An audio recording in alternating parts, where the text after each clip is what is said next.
नमस्कार। मैं वसंत रावल। आज मैं आपको बताने आया हूं जन्म कुंडली के अंदर धनाधिपति ग्रह अर्थात धनेश ग्रह कुंडली के 12 अलग अलग भाव में बैठा हो तो उससे क्या फल की प्राप्ति होती है। सबसे पहले हम लोग जानेंगे कि धन भाव से क्या क्या देखा जाता है। धन भाव से व्यक्ति के पास कैश बैलेंस और बैंक बैलेंस कितना होगा ये देखा जाता है।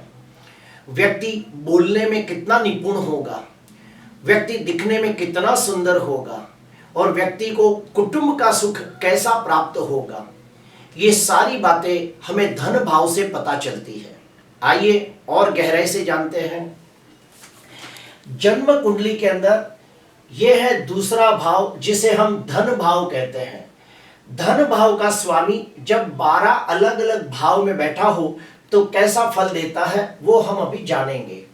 सबसे पहले हम लेते हैं लग्न भाव को। अगर धनाधिपति ग्रह अर्थात धनेश लग्न भाव के अंदर स्वगृही मित्र क्षेत्री उच्च का होकर बैठा हो तो ऐसे व्यक्ति दिखने में सुंदर होते हैं, आकर्षक व्यक्तित्व वाले होते हैं, बोलने में निपुण होते हैं, उनकी पर्सनालिटी बहुत अच्छी होती है, वो दिखने में प्रभावशाली और प्रतिभाशाली लोग होते हैं। ऐसे व्यक्तियों को कुटुंब का सुख उत्तम प्राप्त होता है। ऐसे व्यक्ति बड़े होकर धनवान, यशवान, कीर्तिवान बनते हैं। ऐसे व्यक्ति हमेशा धन की वृद्धि के बारे में सोचते रहते हैं। ऐसे व्यक्ति बोलने में भी बहुत निपुण होते हैं और एक अच्छे सेल्समैन होते हैं। अभी इसके विपरीत जाते हैं। अगर धनाधिपति ग्रह लग्न भाव के अंदर नीच राशि में निर्बल होकर बैठा हो, शत्रु राशि में हो, पाप ग्रहों से द्रष्ट या पाप ग्रहों से पीड़ित होकर बैठा हो तो ऐसे व्यक्ति बहुत मेहनत करने के बावजूद वो उन्नति, प्रगति, विकास नहीं कर पाते जिसके वो हकदार होते हैं। फलस्वरूप वो धन का संचय नहीं कर पाते। कुटुंब के लिए बहुत कुछ करने के बावजूद उन्हें कुटुंब के तरफ से यश प्राप्त नहीं होता और वो अपनी बात ठीक ढंग से पेश नहीं कर पाते। अभी हम जाएंगे दूसरे भाव के तरफ। अगर धनाधिपति ग्रह धन भाव के अंदर ही स्वगृही होकर बैठा हो तो सोने पे सुहागा जैसा फल देता है। ऐसे व्यक्ति दिखने में सुंदर, आकर्षक, तेजस्वी, प्रभावशाली, प्रतिभाशाली लोग होते हैं। ऐसे व्यक्ति बोलने में निपुण होते हैं, अपनी वाणी से लोगों को प्रभावित कर देते हैं। ऐसे व्यक्ति आर्थिक दृष्टि से सुखी कुटुंब के अंदर जन्म लेते हैं और उन्हें ज्यादातर कभी भी धन की कमी नहीं रहती। ऐसे व्यक्तियों को कुटुंब का सुख उत्तम प्राप्त होता है और इन लोगों को अपने कुटुंब के लिए हमेशा मान, सम्मान, आदर रहता है, ये भी देखा गया है। ऐसे व्यक्ति भी बड़े होकर धनवान, यशवान, कीर्तिवान बनते हैं और हमेशा धन का सदुपयोग करने वाले लोग होते हैं और बहुत धन का संचय भी करते हैं। आपकी जानकारी के लिए बता दूं कि दूसरा भाव मुंह का होता है, यानी कि स्वाद का होता है।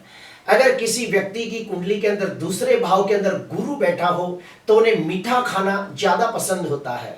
अगर दूसरे भाव के अंदर मंगल बैठा हो तो उन्हें तीखा, नमकीन, मसालेदार खाना बहुत पसंद होता है।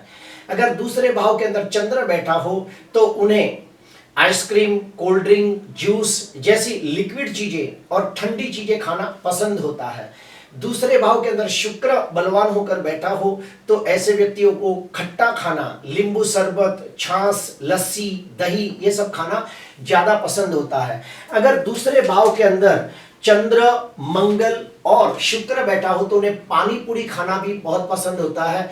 अगर कुंडली के अंदर दूसरे भाव के अंदर चंद्र, मंगल, गुरु हो तो उन्हें चाट मसाला और उन्हें ये सब खाना बहुत ज्यादा पसंद होता है, ये भी देखा गया है। अभी हम तीसरे भाव के बारे में आएंगे। अगर धनेश तीसरे भाव के अंदर स्वगृही मित्र क्षेत्री उच्च का होकर बैठा हो तो बहुत अच्छा फल मिलता है। क्यों? क्योंकि यहां पर भावाद भावम नियम लागू पड़ता है, अर्थात दूसरे भाव का स्वामी दूसरे भाव से दूसरे भाव में बैठा हो तो यहाँ पे भावात भावम का नियम लागू पड़ता है, जो राजयोग जैसा फल देता है। ऐसे व्यक्ति कड़ी मेहनत करके अपने साहस और पराक्रम के द्वारा धन अर्जित करते हैं। ऐसे व्यक्ति ज्यादातर साहसिक क्षेत्र से धन कमाते हैं, या फिर स्पोर्ट्स के माध्यम से या फिर कला के माध्यम से धन अर्जित करते हैं। धनेश अगर तीसरे भाव में शुभ स्थिति में बलवान होकर बैठा हो तो ऐसे व्यक्ति अपनी मेहनत, साहस, पराक्रम के द्वारा बहुत संघर्षों का सामना करके अपना भाग्योदय करते हैं। क्यों? क्योंकि धनाधिपति कोई भी ग्रह हो, जब वो यहां बैठा हो तो अपनी 7वीं दृष्टि से भाग्य भाव को देखता है।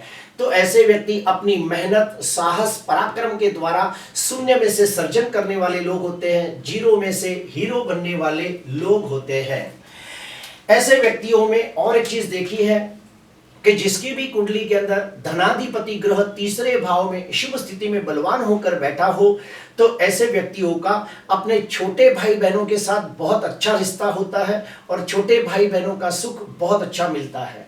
ऐसे व्यक्ति अपने छोटे भाई बहनों के शिक्षण के लिए, अपने छोटे भाई बहनों के विवाह के लिए, अपने छोटे भाई बहनों को मकान बनाने के लिए हमेशा धन की मदद करते हैं, ये भी देखा गया है। ऐसे व्यक्तियों को धन कमाने के लिए हमेशा छोटी मोटी मुसाफरी करनी पड़ती है, या फिर उनका कार्य क्षेत्र घर से थोड़ा दूर होता है, अर्थात घर और दुकान के बीच में अच्छा खासा अंतर होता है, घर और नौकरी के बीच में काफी सारा डिस्टेंस होता है और उन्हें धन कमाने के लिए बहुत सारी भागादौड़ी करनी पड़ती है, ये भी देखा गया है। अभी हम आते हैं चौथे भाव के बारे में, तो गौर से सुनिए। धनेश स्वगृही मित्र क्षेत्री उच्च का होकर चौथे भाव में बैठा हो तो ऐसे व्यक्तियों को अपना धन जमीन, जायदाद, दुकान, मकान, खेती, प्रॉपर्टी, फार्म हाउस जैसी जगहों पर इन्वेस्टमेंट करना चाहिए। और अगर कोई व्यक्ति अपना धन ये सारी चीजों में यानी कि स्थावर मिलकत में अगर इन्वेस्टमेंट करता है तो उसे बहुत ज्यादा धन लाभ होता है। ऐसे व्यक्तियों को खानदानी जमीन, जायदाद, पैतृक संपत्ति के द्वारा भी बहुत अच्छा धन लाभ होता है, ये भी देखा गया है। ऐसे व्यक्तियों को अपनी माता के द्वारा, काफी बार पिता के द्वारा भी ऐसे लोगों को सोना, चांदी, कैश बैलेंस, बैंक बैलेंस ये सब प्राप्त होता है, ये देखा गया है।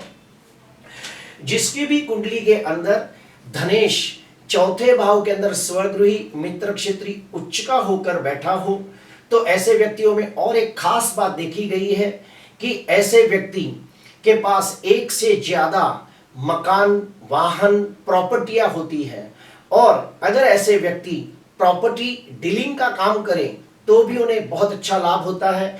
ऐसे व्यक्तियों को माता के द्वारा अच्छा धन लाभ होता है और जमीन, जायदाद, प्रॉपर्टी के अंदर भी उन्हें बहुत अच्छा धन लाभ होता है और इन लोगों को कुटुंब का सुख भी बहुत अच्छा प्राप्त होता है। अभी हम पंचम भाव के बारे में जानेंगे। अगर धनेश पंचम भाव के अंदर स्वगृही मित्र क्षेत्री उच्च का होकर बलवान होकर बैठा हो तो ऐसे व्यक्ति अपने धन का बहुत बड़ा हिस्सा अपने बच्चों के उज्जवल भविष्य के लिए खर्चा कर देते हैं। ऐसे व्यक्ति के बच्चे बड़े होने के बाद बहुत ही धनवान, यशवान, कीर्तिवान होते हैं और वो भी बहुत ही समृद्ध होते हैं। ऐसे व्यक्ति अपनी बुद्धि के द्वारा धन अर्जित करते हैं। ऐसे व्यक्ति अपने ज्ञान के द्वारा धन अर्जित करते हैं, ये भी देखा गया है। अभी ठीक उसके विपरीत जाते हैं। अगर धनाधिपति ग्रह पंचम भाव के अंदर नीच राशि में निर्बल होकर बैठा हो, शत्रु राशि का हो, पाप ग्रहों से दृष्ट, पाप ग्रहों से पीड़ित होकर बैठा हो तो ऐसे व्यक्ति के बच्चे भविष्य के अंदर बहुत धन खर्च करने के बावजूद वो अपना जीवन स्थिर नहीं कर पाते और बुढ़ापे के अंदर उस व्यक्ति को बच्चों के तरफ से जो धन का लाभ होना चाहिए, बच्चों के तरफ से जो मदद मिलनी चाहिए, वो ठीक से नहीं मिलती। ऐसे व्यक्ति बहुत बुद्धिमान और ज्ञानी होने के बावजूद धन की बचत नहीं कर पाते, धन का संचय नहीं कर पाते, ये भी देखा गया है। अभी हम लोग छठवें भाव के बारे में जानेंगे। अगर धनेश छठवें भाव के अंदर स्वगृही मित्र क्षेत्री उच्च का होकर बैठा हो तो ऐसे व्यक्तियों को हेल्थ सेंटर चलाने से बहुत अच्छा लाभ होता है। जैसे कि जिम खाना खोलना, जुम्बा, उसके बाद योगा क्लासेस, उसके बाद एरोबिक क्लासेस, ये सब काम करने से, ये सब कार्य क्षेत्र से उन्हें बहुत अच्छा धन अर्जित करते हैं और धन की बचत होती है और धन का लाभ भी होता है। जिसकी भी कुंडली के अंदर धनाधिपति बलवान होकर छठवें भाव में बैठा हो और अगर ऐसा व्यक्ति डॉक्टर बन जाए तो उसके इलाज से बहुत लोगों को लाभ होता है, उसकी ट्रीटमेंट से बहुत जन को फायदा होता है और वो व्यक्ति कम समय के अंदर बहुत अच्छा धन अर्जित करता है और धनवान, यशवान, कीर्तिवान बनता है। जिसकी भी कुंडली के अंदर धनाधिपति ग्रह छठवें भाव के अंदर बलवान होकर बैठा हो और अगर ऐसा व्यक्ति मेडिकल की दुकान खोले तो भी वो कम समय के अंदर बहुत अच्छा धन कमाता है और उसे बहुत अच्छा धन लाभ होता है। अगर कोई व्यक्ति ब्याज का धंधा करे तो भी उसे बहुत अच्छा लाभ होता है। अभी हम इसके विपरीत जाते हैं कि अगर धनाधिपति ग्रह छठवें भाव के अंदर नीच राशि में निर्बल हो, शत्रु राशि का हो, पाप ग्रहों से द्रष्ट या पाप ग्रहों से पीड़ित होकर छठवें भाव में बैठा हो तो ऐसे व्यक्तियों को बीमारी के पीछे काफी सारा धन खर्च करना पड़ता है। ऐसे व्यक्तियों को ब्याज का धंधा करने में बहुत बड़ी नुकसानी के योग बनते हैं। ऐसे व्यक्तियों को बाहर का जंक फूड नहीं खाना चाहिए वरना उन्हें पेट से लगती बीमारियां होती है, ये भी देखा गया है। अभी हम लोग आएंगे सातवें भाव के लिए, तो सुनिए, धनाधिपति ग्रह यानी कि धनेश सातवें भाव के अंदर स्वगृही, मित्र क्षेत्री, उच्च का होकर बैठा हो तो ऐसे व्यक्तियों को बहुत ही सुंदर, नसीबदार और धनवान पत्नी मिलती है। विवाह के बाद जैसे जैसे साल बीतते हैं, जैसे जैसे दिन बीतते हैं, वैसे वैसे वो व्यक्ति धनवान होता है। ऐसे व्यक्तियों को आर्थिक दृष्टि से सुखी घर में रहने वाली लड़की के साथ विवाह होता है, यानी कि आर्थिक दृष्टि से सुखी पत्नी मिलती है, ये देखा गया है। और ससुराल के तरफ से भी उन्हें धन लाभ होते देखा गया है। अगर ऐसे व्यक्ति पार्टनरशिप के अंदर कोई बिजनेस करे तो उन्हें बहुत अच्छा धन लाभ होता है, ये भी देखा गया है। अभी हम आठवें भाव के बारे में जानेंगे कि अगर धनाधिपति ग्रह अष्टम भाव के अंदर स्वगृही, मित्र क्षेत्री, उच्च का होकर बैठा हो तो ऐसे व्यक्तियों को खानदानी जमीन, जायदाद, प्रॉपर्टी, दुकान, मकान, खेती के द्वारा बहुत अच्छा धन लाभ होता है। ऐसे व्यक्तियों को गुड़ ज्ञान के वजह से भी धन अर्जित करते हैं या फिर धन लाभ होता है। ऐसे व्यक्ति सर्व सुख संपन्नता प्राप्त करके दीर्घ आयुष्य प्राप्त करते हैं। अब इसका विपरीत जाते हैं कि अगर धनाधिपति ग्रह नीच राशि में निर्बल होकर, शत्रु क्षेत्री होकर, पाप ग्रहों से द्रष्ट या पाप ग्रहों से पीड़ित होकर अगर अष्टम भाव में बैठा हो तो ऐसे व्यक्तियों को बड़ी बीमारी के पीछे या फिर असाध्य रोग के पीछे बहुत सारा धन खर्च करना पड़ता है। ऐसे व्यक्तियों को कुटुंब का सुख भी सही ढंग से प्राप्त नहीं होता और ऐसे व्यक्ति बहुत मेहनत करने के बावजूद भी धन की बचत नहीं कर पाते। काफी बार मैंने ये भी देखा है कि ऐसे व्यक्तियों के जीवन के अंदर कोई उनका बहुत सारा धन इनके साथ धोखाधड़ी करके ले लेता है, उनके साथ विश्वासघात करके ले लेता है, ये भी देखा गया है। और कभी कभार तो धन के वजह से या फिर रिश्वतखोरी के वजह से उन्हें मानहानि या बदनामी का सामना करना पड़ता है, ये भी देखा गया है। अभी हम लोग आएंगे नवम भाव के बारे में। धनेश अगर नवम भाव के अंदर स्वगृही, मित्र क्षेत्री, उच्च का होकर बैठा हो तो राजयोग जैसा फल प्राप्त होता है। ऐसे व्यक्तियों को कुटुंब का सुख उत्तम प्राप्त होता है। ऐसे व्यक्ति बहुत ही भाग्यशाली होते हैं और उन्हें अपने जीवन के अंदर कभी भी धन की कमी नहीं पड़ती।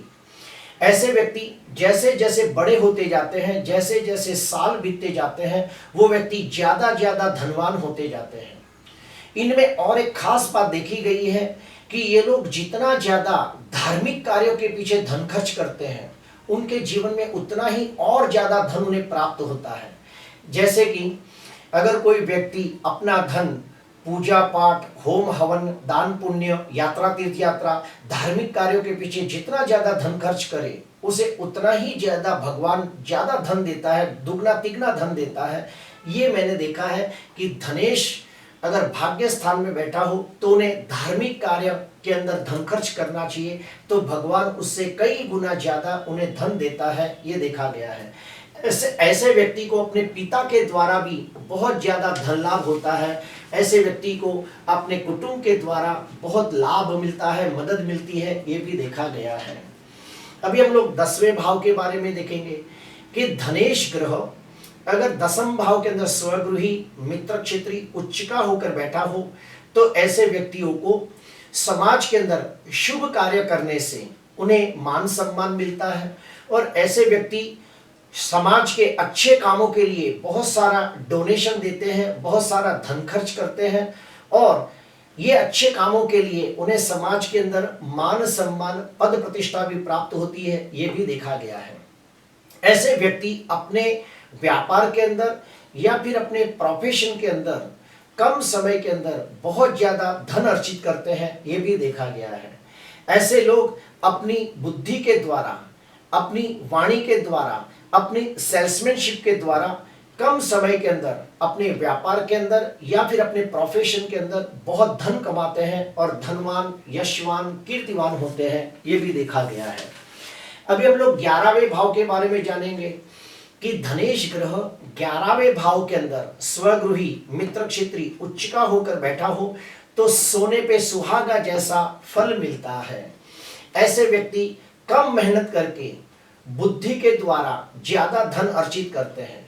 ऐसे व्यक्तियों को लॉटरी के द्वारा, अवार्ड के द्वारा, रिवॉर्ड के द्वारा, गिफ्ट के द्वारा, उसके बाद कोई कंपटीशन में विजय प्राप्त करने के लिए अच्छा खासा धन मिलता है, ये भी देखा गया है। और ऐसे व्यक्तियों को जमीन जायदाद, प्रॉपर्टी, सोना चांदी, हीरा जवेरात, ये सब में अगर ये लोग धन इन्वेस्टमेंट करते हैं तो उनका धन कम समय में दुगना तिगना हो जाता है, ये भी देखा गया है। अभी हम लोग जानेंगे 12वें भाव के तरफ। धनेश अगर 12वें भाव के अंदर स्वगृही मित्र क्षेत्री उच्चका होकर 12वें भाव में बैठा हो तो ऐसे व्यक्ति विदेश जाकर कड़ी मेहनत करके बहुत धन कमाते हैं और धनवान, यशवान, कीर्तिवान होते हैं। ऐसे व्यक्ति विदेश में जाकर अपना खुद का व्यापार करें तो वहां भी मान सम्मान पद प्रतिष्ठा प्राप्त करते हैं, ये देखा गया है। अभी ठीक उसके विपरीत जाते हैं कि अगर धनाधिपति 12वें भाव के अंदर नीच राशि में निर्बल हो, शत्रु राशि में हो, पाप ग्रहों से दृष्टि या पाप ग्रहों से पीड़ित हो तो ऐसे व्यक्तियों को विदेश नहीं जाना चाहिए, और विदेश जाते हैं तो बहुत मेहनत करने के बावजूद धन की बचत नहीं करते। ऐसे व्यक्ति लोग अपने मौज शौक के लिए बहुत सारा धन खर्चा करते हैं। फिर से कहूंगा, जिसकी भी कुंडली के अंदर धनाधिपति ग्रह 12वें भाव के अंदर नीच राशि में निर्बल हो, पाप ग्रहों से दृष्ट, पाप ग्रहों से पीड़ित हो, तो ऐसे व्यक्ति अपने मौज शौक के लिए, ऐशो आरामी के लिए, बुरी आदतों के पीछे बहुत सारा धन खर्च करते हैं। ऐसे व्यक्तियों को बुढ़ापे के अंदर दवाइयों के पीछे बहुत सारा धन खर्च करना पड़ता है। कुछ केसेस में तो मैंने ये भी देखा है कि बुरे काम के वजह से इन लोगों को कायदा, कानून, कोर्ट कचहरी के पीछे बहुत सारा धन का व्यय करना पड़ता है, और ऐसे व्यक्तियों को अपने कुटुंब से दूर जाने से भाग्योदय होता है, या फिर उन्हें कुटुंब का जो प्यार और सुख मिलना चाहिए वो नहीं मिलता। तो प्रिय दर्शकों, आज मैंने आपको बताया कि जन्म कुंडली के अंदर धनाधिपति ग्रह अगर 12 अलग अलग भाव में बैठा हो तो कैसा फल मिलता है। अगर धनाधिपति स्वगृही मित्र क्षेत्री उच्चका होकर बलवान होकर कोई भी भाव में बैठा हो तो निश्चित तौर पे बहुत अच्छा फल देगा, और धनाधिपति नीच का पाप ग्रह कैसे दृष्ट, पाप ग्रह से पीड़ित होकर, शत्रु राशि में पीड़ित होकर कहीं भी बैठा हो तो उस भाव का फल अच्छा प्राप्त नहीं होगा। और ये फल कब मिलता है? जब उन ग्रहों की महादशा, अंतर्दशा, प्रत्युत दशा आती है, तब फल मिलता है। आज के लिए बस इतना ही। आपको अच्छा लगा तो जरूर लाइक करना, सब्सक्राइब करना। नमस्कार।